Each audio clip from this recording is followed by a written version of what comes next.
Welcome to the bold analysis. If you normally like fact check analysis, then this one is here for you.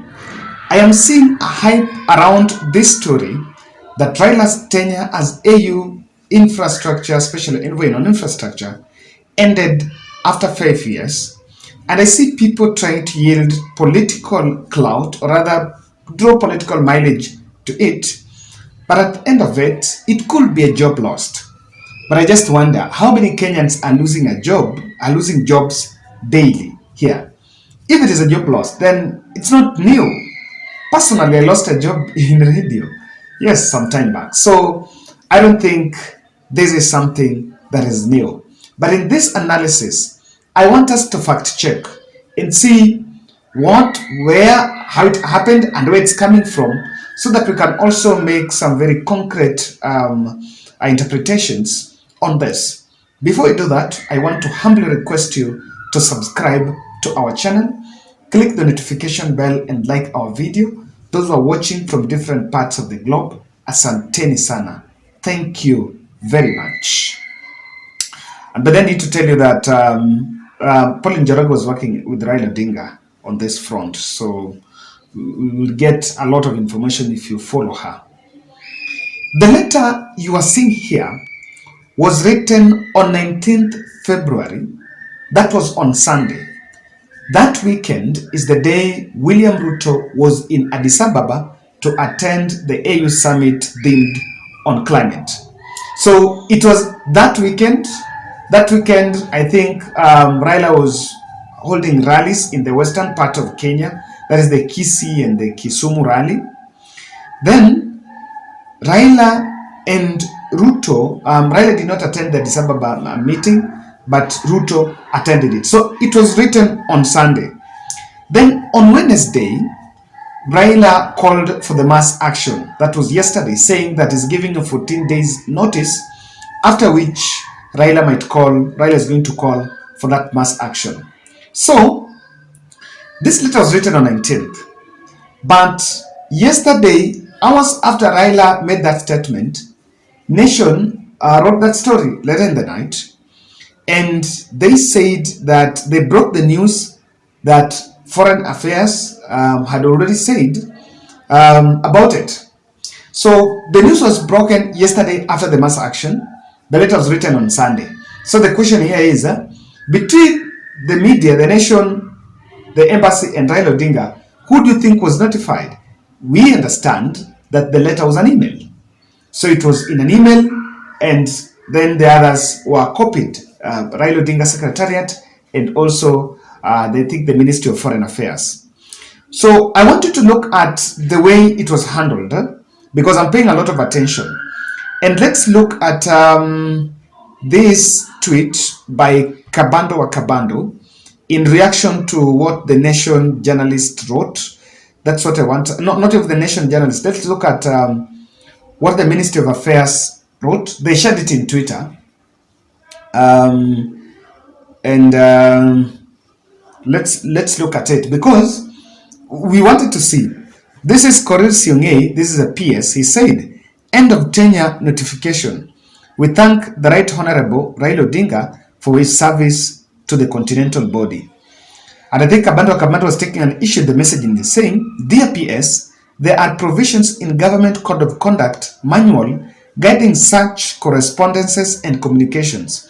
It's unbecoming of you as custodian to clearly play politics on such diplomacy. Whatever Raila is to UDA regime, kindly safeguard our sovereign and bureaucratic integrity." Now, that was Kabando reacting to it.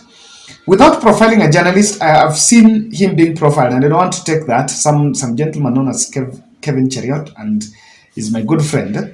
He's saying that the African Union has terminated the mandate of former Prime Minister Raila Odinga as its envoy. And then I've seen a little bit in Twitter, people taking an issue with that communication. Now, in an announcement made by the chairperson of the African Union, Mohamed Fati, the Union wishes Raila Odinga well, that he will still be a valuable person to the Union, or rather will be deployed later on. If you look at that, the letter that was released, the two letters, one is that he's been relieved of those duties after completion of his term. That's one also what there. The other thing is about the NEPAD. Now, response, however, Raila Odinga's response, however, is saying that I think it was 2 weeks ago, when he attended in the sidelines of the CAT summit, he attended the summit and requested for his tenure not to be extended because he had other priorities. So there is one other aspect that he requested his tenure not to be extended, and that's why it has not been done. But is it a coincidence that the messaging, the communication came after the Addis Ababa summit, the summit in Ethiopia? Or is it also a coincidence that revocation is coming hours after calling for the mass action? What is it? In other news, what you're seeing here, that a Tanzanian billionaire was given a nod to establish gas producing company to rival Raila Odinga's company. I think that's what other people are saying. I don't think there is a problem. In business now, if you still look at business as competition and not collaboration and integration, then I can honestly say that moving to extinction. Because it's no longer about the competition, it's about the collaboration. Because people share resources. That's how we are sharing the market. Now, what's your take on how media and the ministry handled that communication? What's your take? From the other end, ministry seems to be yielding, portraying the fact that RUTO terminated his tenure. Now, there are two theories in this. UDA were determined to show that RUTO ended Raila's term. And it's coming after the Ethiopia trip. So, in real sense, to say the truth, RUTO might have influenced end of tenure to some extent. That is number one. Number two is that Raila knew very well that RUTO will show his displeasure to him on that, because you look for any other thing to hit your opponent. And so he also demanded prior that he be relieved of his duties there. It's also a possibility.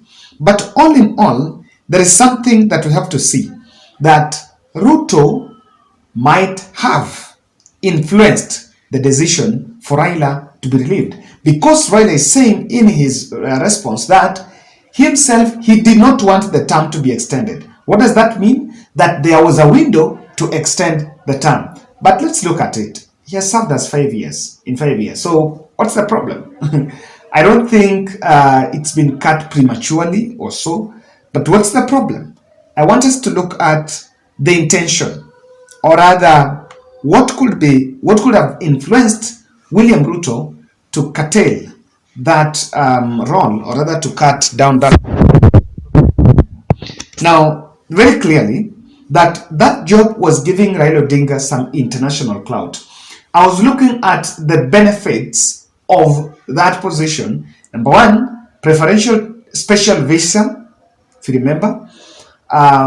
He also entitled to offices both in Nairobi, Egypt, and I think Addis Ababa. And these offices are supposed to facilitate his movement across the continent and also in diaspora.